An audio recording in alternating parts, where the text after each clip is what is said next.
Hai semuanya, Assalamualaikum warahmatullahi wabarakatuh. Ketemu lagi sama aku Hanifah. Apa kabar nih teman-teman? Semoga kalian selalu sehat, selalu baik-baik aja seperti biasanya ya. Untuk kalian yang baru pertama kali nonton video aku, selamat datang, selamat nonton. Aku upload video baru setiap hari Selasa, Kamis, dan Sabtu jam 8 malam. Jadi stay tune dan jangan lupa nonton ya. Kalian pasti pernah camping bareng keluarga atau bareng teman-teman kan ya? Pasti seru banget dong. Nah, kisah yang mau aku bahas kali ini masih ada hubungannya dengan itu. Ceritanya itu tentang seorang anak yang diajak pergi liburan, camping sama ayahnya untuk terakhir kalinya karena ayahnya ini mau pergi dan perginya tuh lumayan jauh teman-teman, jadi mereka bakal susah ketemu kan. Tapi bukannya senang-senang, malah mereka tuh mengalami suatu hal yang mengerikan banget. Kok bisa ya? Apa sih yang mereka alami dan apakah mereka akan selamat akhirnya? Langsung aja yuk kita bahas.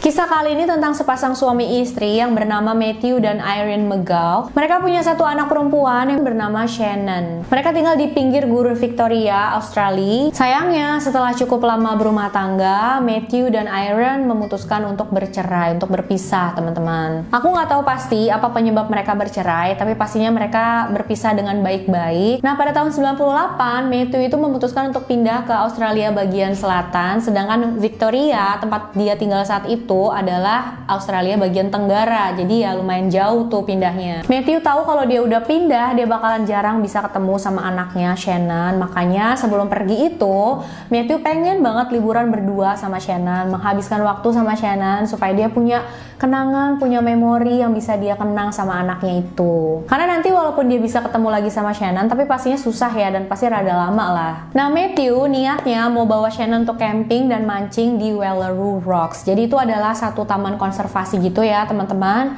Di sana tuh ada gurun yang luas banget. Pemandangan juga emang bagus banget di sana dan ini adalah salah satu tempat favoritnya Matthew, teman-teman. Niatnya mereka mau pergi ke sana, pagi harinya memancing, malam harinya mereka tidur di tenda, berkemah gitu ya. Dan besok paginya mereka pulang. Setelah semuanya siap, Matthew dan Shannon pergi, mereka berdua aja ya. Irene gak ikut sama mereka ini. Dari rumah Wallaroo Rocks jaraknya sekitar 4 km.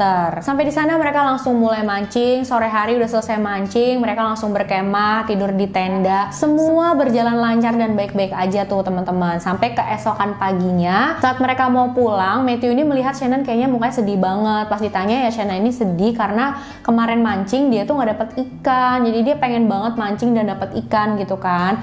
Nah, Matthew nggak tega kan sama anaknya, ngeliat anaknya sedih, ngeliat anaknya kecewa kayak gitu. Dan Matthew bilang, oke deh kalau gitu yuk kita mancing lagi aja. Di sini kayaknya ikannya memang lagi dikit, kita cari di tempat lain. Mereka mau memancing ikan mola-mola. Untuk ke sana mereka harus menempuh jarak sekitar 80 km. Jadi lumayan jauh tuh. Dan gurun di sana tuh benar luas banget ya, seperti yang aku bilang tadi. Cuacanya juga panas banget. Pagi hari aja suhunya itu bisa mencapai 45 derajat Celcius. Karena memang itu adalah tempat terpanas di pedalaman Australia. Tapi demi anaknya, Matthew yakin banget kalau mereka bisa sampai ke sana dan bisa memancing ikan di sana dan anaknya bisa happy gitu, bisa bahagia ya. Matthew juga sudah lihat persediaannya, semua sudah dipersiapkan dengan baik sama dia. Dan mereka masih punya air minum sebanyak 20 liter. Ada tenda juga dan ada sedikit makanan. Setelah semuanya siap, mereka langsung jalan ke lokasi tempat mereka mau mancing ikan mola-mola itu. Tapi si Matthew ini heran nih teman-teman. Setelah 2 jam dia nyetir mobil, kok nggak ada tanda-tanda ada danau atau ada sungai gitu ya. Mereka cuma ngelewatin banyak semak-semak aja. Dan jalanannya juga kasar banget sampai ban mobilnya itu bocor. Untungnya Matthew juga punya ban serep di mobilnya itu. Matthew bawa 3 ban serep di dalam mobilnya. Sudah dipakai 1, jadi sisa 2 lagi ya. Setelah selesai ganti ban, Matthew masih yakin, dia masih pengen untuk mencapai ke lokasi pemancingan itu. Akhirnya dia terusin perjalanan lagi. Nah, pas di perjalanan mereka nemuin batu yang lumayan besar dan tajam juga. Dan tanpa sengaja Matthew nabrak batu itu, teman-teman, ngelewatin batu itu. Dan itu membuat ban mobilnya bocor lagi. harus diganti lagi kan sama dia. Yang tadinya ban serep masih ada 2, sekarang tinggal 1 kan berarti. Pas ganti ban yang kedua kali itu, Matthew udah ngerasain ya kok suhunya kayaknya makin panas aja. Dan pastinya teman-teman, karena kan sudah menjelang siang nih, suhu di sana semakin hari kan semakin panas ya. Saat itu sebenarnya Matthew sudah punya keraguan, aduh terusin apa enggak ya ke lokasi pemancingan itu, apa balik aja ya. Tapi karena dia udah janji sama anaknya, dia udah janji sama Shannon, dan habis itu dia nggak bakal ketemu-ketemu lagi kan sama anaknya lama, dia bakal pindah jauh, jadi dia bertekad untuk nepatin janji ke anaknya itu. Jadi dia tetap terusin perjalanan lagi. Dalam pikirannya Matthew, saat itu perjalanan tinggal setengah jam lagi aja, terus bakal ketemu danaunya, sungainya itu, ya kan. Tapi ternyata dia udah jalan, hari udah menjelang sore, tapi nggak ketemu-ketemu juga tuh lokasi pemancingannya. Matthew khawatir kalau malam-malam mereka di sana, dia bisa kehilangan arah, dia nggak tahu mau kemana. Akhirnya dia memutuskan untuk menggagalkan pencariannya itu, dan dia memutuskan untuk balik pulang. Tapi di perjalanan pulang itu, ban mobil mereka itu bocor lagi teman-teman, dan terpaksa harus digantikan sama Matthew, dan itu adalah ban serep mereka yang terakhir. Udah nggak punya ban serep lagi tuh. Mereka lanjutin perjalanan pulang, tapi lagi-lagi satu masalah terjadi. Ban mobil mereka itu terjebak di dalam kayak pasir gitu loh, dan nggak bisa dikeluarin dari sana. Akhirnya Matthew memutuskan untuk bermalam di sana, karena waktu itu juga hari sudah gelap ya teman-teman. Akhirnya dia ambil tenda, dipasang tendanya deket mobil situ, dan dia bermalam di situ deh sama anaknya. Besok paginya di hari ketiga, Matthew bangun pagi-pagi, dia langsung coba lagi ngeluarin ban itu dari pasir, dan ternyata alhamdulillah percobaan dia yang kali ini berhasil teman-teman. Ban mobilnya keluar dari pasir dan mereka bisa melanjutkan perjalanan pulang lagi. Matthew mulai bersemangat lagi ya untuk pulang, akhirnya bisa pulang gitu kan, dia udah seneng banget. Tapi ternyata karena memang jalanannya itu kasar banget, banyak batu-batu yang tajam-tajam, ban mobil mereka bocor lagi teman-teman, dan saat itu mereka udah gak punya ban serep lagi. Matthew cari cara supaya mobil ini tetap bisa berjalan walaupun bannya kempes, jadi dia kempesin ban yang satu lagi. 2 ban depan bener, 2 ban belakang kempes, jadi biar seimbang maksudnya teman-teman. Matthew mulai ngejalanin mobilnya dalam keadaan bannya yang belakang itu dua-duanya kempes ya. Tapi karena bannya itu kempes, otomatis mesin mobil ini harus bekerja dengan keras, energi yang dikeluarkan lebih besar, dan radiatornya itu panas teman-teman, sampai keluar asap gitu. Satu-satunya cara, radiatornya itu kan harus disiram air ya teman-teman. Sedangkan air yang mereka punya saat itu tinggal sedikit. Tadinya kan 20 liter, itu udah berkurang lah ya, udah dia minum gitu kan. Nah, apa iya setengahnya harus dia pakai untuk nyiram air radiatornya? Nanti buat dia minum gimana? Tapi karena nggak ada pilihan lain, akhirnya Matthew menggunakan air minum mereka untuk menyiram radiator yang kepanasan itu. Setelah selesai, mereka melanjutkan perjalanan lagi, dan air minum yang mereka punya saat itu tinggal 10 liter aja. Gak lama setelah mereka jalan, radiatornya mulai berasap lagi, dan saat itu asapnya benar-benar lebih banyak lagi ya teman-teman. Matthew langsung turun dan cek radiatornya, dan itu memang benar-benar harus disiramin air lagi. Dia siramin air lagi, jadi sisa airnya itu semuanya dipakai untuk menyiram radiator itu. Tapi ternyata nggak cuma sampai situ aja. Setelah mereka mulai berjalan lagi, radiatornya mulai panas lagi, dan saat ini asapnya bukan cuma dari depan bagian mobil aja, dari dalam mobil itu juga keluar asap teman-teman. Pastinya Matthew dan Shannon saat itu panik banget, mereka langsung cepet-cepet keluar dari mobil, terus mereka buka bagasi ya, Matthew buka bagasi, dikeluarin barang-barang yang pentingnya itu, dan mereka langsung menjauh dari mobil. Bener aja mobil itu meledak, boom. Untungnya Matthew dan Shannon selamat, mereka nggak kenapa-napa. Matthew langsung nenangin Shannon supaya nggak panik. Sedangkan Irene di rumah pastinya dia khawatir banget karena sudah beberapa hari mantan suaminya dan anaknya tuh nggak pulang-pulang juga.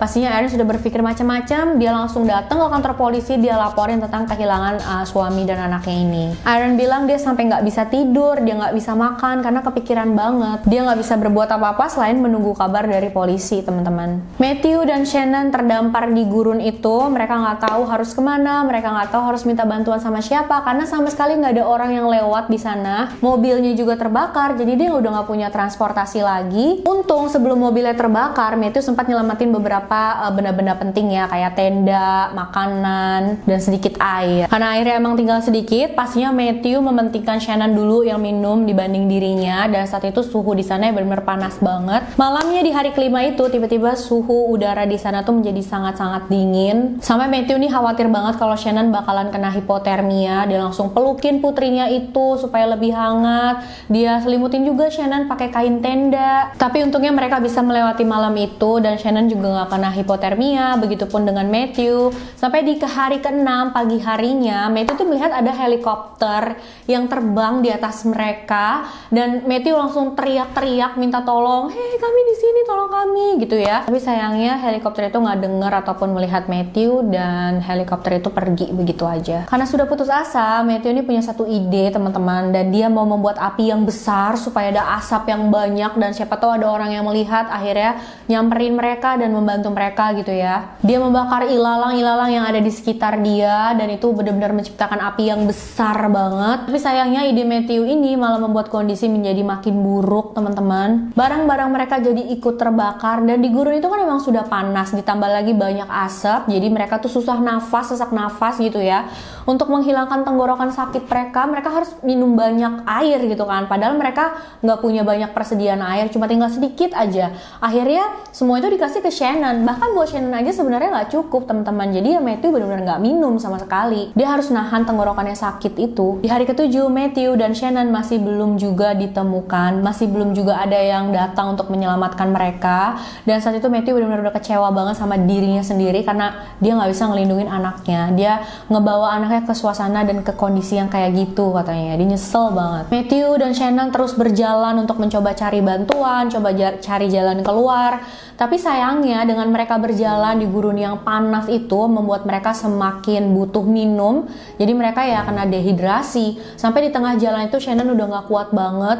Dia udah terkena dehidrasi yang parah dan dia pingsan teman-teman. Akhirnya Shannon tuh digendong sama Matthew. Matthew tetap terus berjalan untuk coba cari bantuan. Tapi Matthew juga udah lelah banget, dia udah nggak kuat banget. Akhirnya dia putusin untuk berhenti. Dia duduk dan Shannon ditidurkan di samping dia. Dia ngerasa putus asa banget saat itu. Matthew saat itu punya pikiran untuk menyayat nadinya sendiri dan darahnya itu mau diminumin ke anaknya, ke Shannon. Dia terinspirasi dari salah satu film dokumenter Afrika, katanya darah nadi sapi itu bisa dijadikan air minum gitu, bisa diminum. Dia udah siap-siap mau coba tuh teman-teman, pisaunya udah dia taruh deket tangannya, tapi tiba-tiba anaknya Shannon bangun dan bilang sama Matthew, "Ayah, kamu mau ngapain? Apa yang mau kamu lakuin?" Saat itu juga Matthew langsung berhenti, dia nggak jadi menyayat nadinya, ditaruh lagi pisaunya. Aku rasa ini bener-bener saat-saat yang menyentuh banget ya. Setelah itu Matthew coba cara lain, dia berusaha banget menangis. Jadi kalau dia menangis, air matanya itu bisa dikasih ke anaknya untuk diminum gitu kan. Karena saat itu bener-bener deh di pikirannya Matthew cuma satu, dia takut kalau anaknya nggak minum-minum, anaknya bisa meninggal. Malam di hari ke-7, Matthew melihat ada mobil yang lewat teman-teman. Dan pasti dia langsung samperin mobil itu, tapi mobilnya itu nggak mau berhenti buat dia. Mobilnya langsung jalan aja terus, pergi kayak gitu aja dan dia pikir bakal diselamatin, tapi ternyata enggak. Besok ya di hari ke-8 suhu di sana semakin panas, dehidrasi yang mereka rasakan semakin parah. Matthew saat itu udah gak bisa kemana-mana lagi, dia udah pasrah aja gitu ya. Dan dia buat lubang kecil pakai pisau yang dia punya.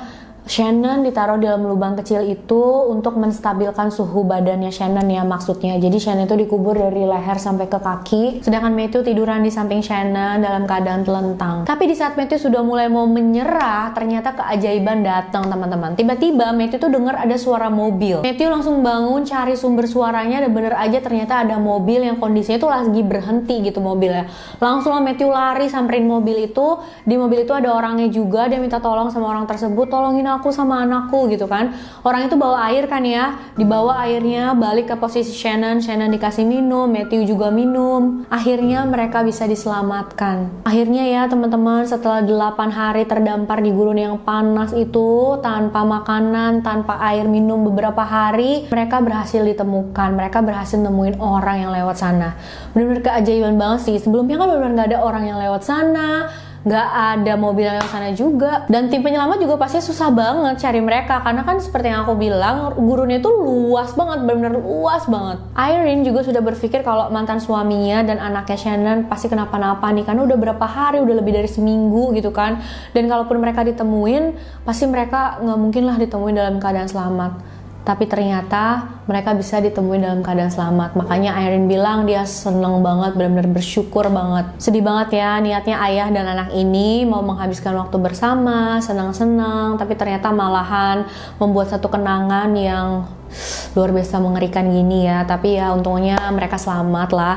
Dan Matthew bilang setelah kejadian ini dia tetap nggak takut ataupun trauma untuk melakukan kegiatan di alam bebas, di gurun kayak gitu ya. Tapi dia katanya harus lebih berhati-hati aja. Dia mau berusaha nggak ceroboh, dia mau berusaha lebih memperhatikan kemana dia mau pergi gitu loh.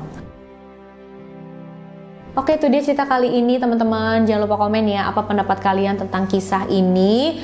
Dan kalian tuh ada gak sih pengalaman yang gak bisa dilupain juga sama orang tua kalian? Boleh ya tulis di kolom komentar kalau ada. Makasih udah nonton videonya sampai akhir. Jangan lupa like, subscribe, dan share video ini sebanyak-banyaknya juga. Untuk kalian yang mau request juga boleh. Silahkan kirim DM ke Instagram aku, HanifaStory92. Sampai jumpa di video selanjutnya guys. Bye-bye!